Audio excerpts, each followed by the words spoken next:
Magandang araw sa ating lahat. Ang ating pag-aaralan sa UCSP ay tungkol sa social inequality, social mobility system, at 4 types of stratification systems. Bago tayo mag-umpisa, may papanood muna ako sa inyong video tungkol sa social inequality upang magkaroon kayo ng konting kaalaman tungkol sa ating tatalakayin ngayong araw.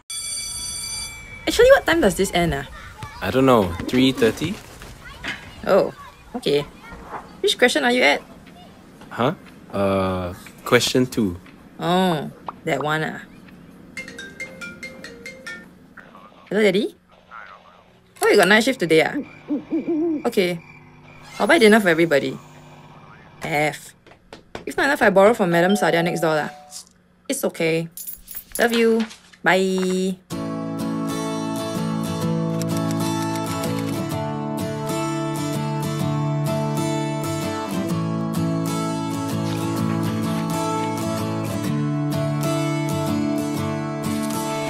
They send me to school in the morning in our shiny silver car.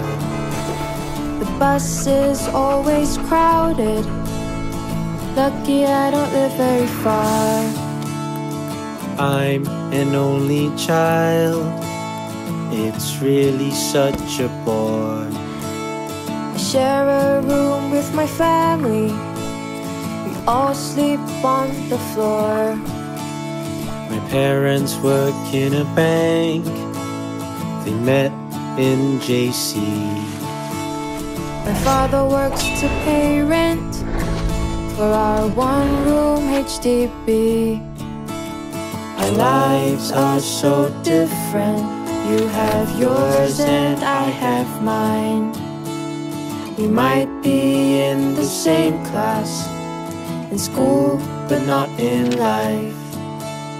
I wish I had more. I stay back every day just to finish all my work. Huh? Your home only has one table. Yeah. Is that weird? Don't you have any dreams? Mine is to go to space.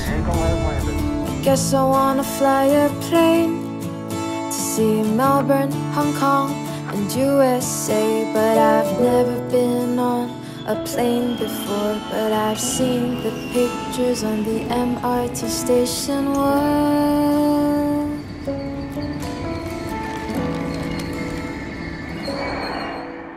Our lives are so different.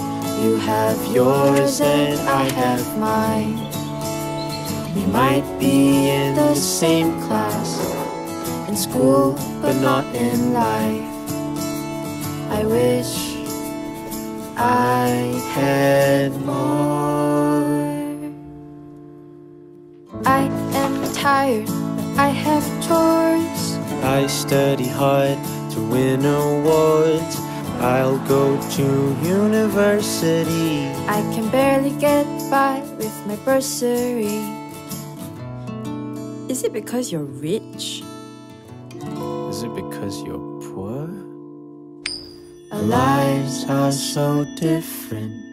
You have yours and I have mine. We might be in the same class, in school, but not in life. I wish I had more. Okay, so would you consider yourself or your family rich, poor, or average? Oftentimes, when you ask Filipino if he or she is rich, you will receive response such as, medyo mayaman, o di naman kaya ay may kaya. Kung minsan ay, ayos lang. So for this video lesson, we're going to talk about social inequality. Social inequality refers to the uneven distribution of resources, opportunities, and privilege within a society. At dahil nga ito ay tumutukoy sa hindi pantay na pamamahagi ng yaman, oportunidad at pribilehiyo sa loob ng isang lipunan, ito ay lubos na nakakaapekto sa atin bilang mamamayan. Halimbawa, sa ekonomiya, ang bawat pamilya ay hindi naman magkakamuka ng kinikita o pagkakaroon ng yaman. Meron mga sobrang yaman at meron din namang mga mahihirap. Ikalawa, ang edukasyon, ang limitadong access sa dekalidad na edukasyon para sa iilang tao. At ang ikatlo naman ay ang pangkalusugan, hindi pantay na access sa serbisyong pangkalusugan. Syempre, pagka mahirap ka, hindi mo kayang magpa-opera sa mga mamahaling ospital. At pagka mayaman ka naman, kayang-kaya mong magbayad sa mamahaling ospital, makakuha ng mga mahuhusay na doktor upang gumaling sa iyong sakit. Next, we have the social stratification. It is the classification of people into socio-economic class based upon their occupation and income, wealth, and social status. And there are three distinguished social classes: the upper class, middle class, and the lower class. It is the arrangement of individuals or groups in the society based on various factors such as wealth, income, education, occupation, and social status. The next one is the social desirables. In stratified society, the social desirables are the traits or attributes that are valued or desired, often linked to social status, popularity, and acceptance. And the three most common social desirables are wealth, power, and prestige. Number 1 ay ang wealth o ang kayamanan. Ito ay tumutukoy sa kabuuang halaga ng mga ari-arian at yaman ng isang tao o grupo. Ang kayamanan ay maaaring mula sa kita, pag-aari, investment, at iba pang yaman. Ang mga may malalaking kayamanan ay kadalasang may mas maraming oportunidad at mas mataas na antas ng pamumuhay. Susunod ang power o ang kapangyarihan.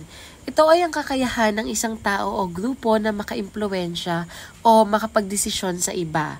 Ang kapangyarihan ay maaaring manggaling sa posisyon sa pamahalaan, negosyo, o kahit sa mga sosyal na relasyon.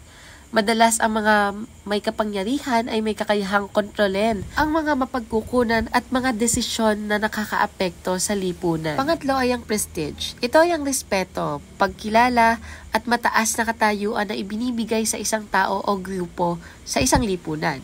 Ang prestige ay kadalasang nagmumula sa mga tagumpay, edukasyon o posisyon sa lipunan.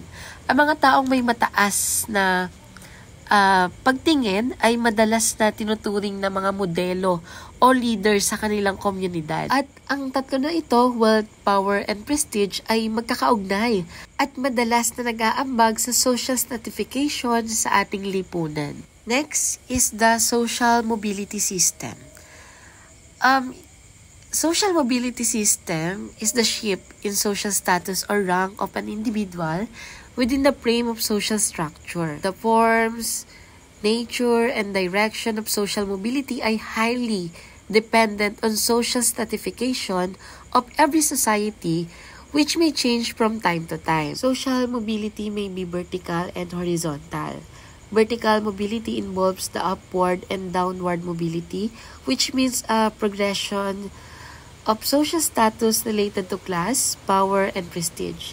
It can be from higher to lower and vice versa. So, pag tinignan natin yung social status, upward mobility from lower to higher and downward mobility from higher to lower. Okay, so let's move on. There are 4 types of stratification system: class, caste, estate, and slavery. Okay, number 1, class. The traditional perspective presents class as a threefold classification consisting of the following.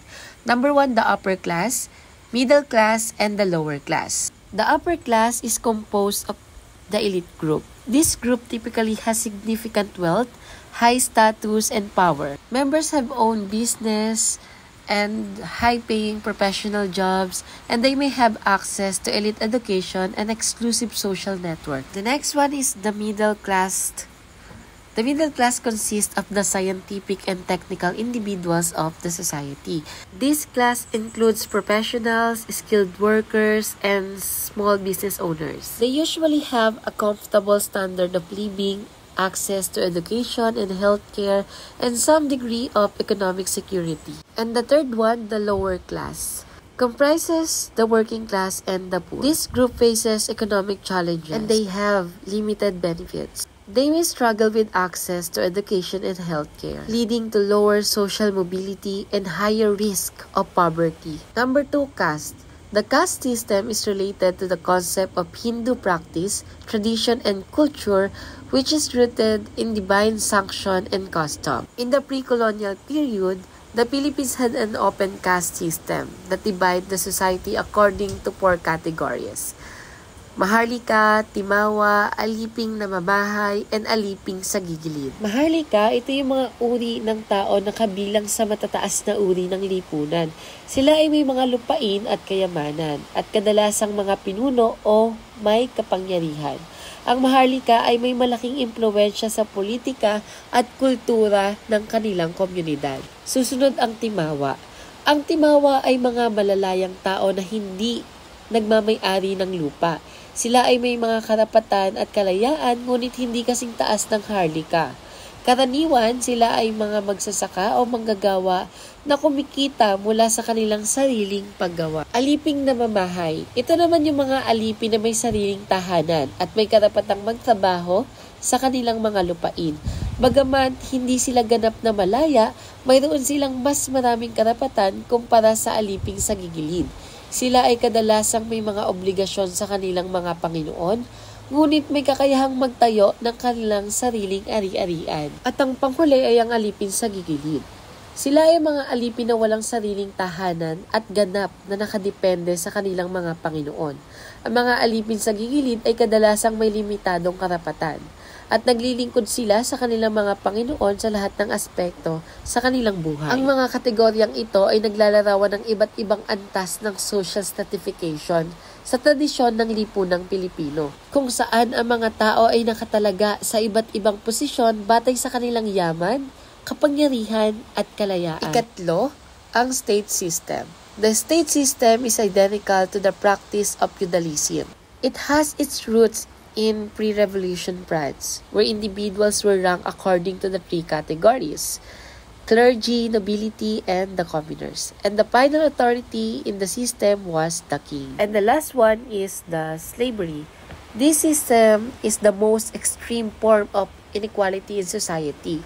In most cases, slaves have no rights at all. Bakit? Kasi naniniwala sila na nabuhay sila para magsilbi para sa iba. Yun lamang at maraming salamat at narito ang mga activity na inyong gagawin sa inyong LK.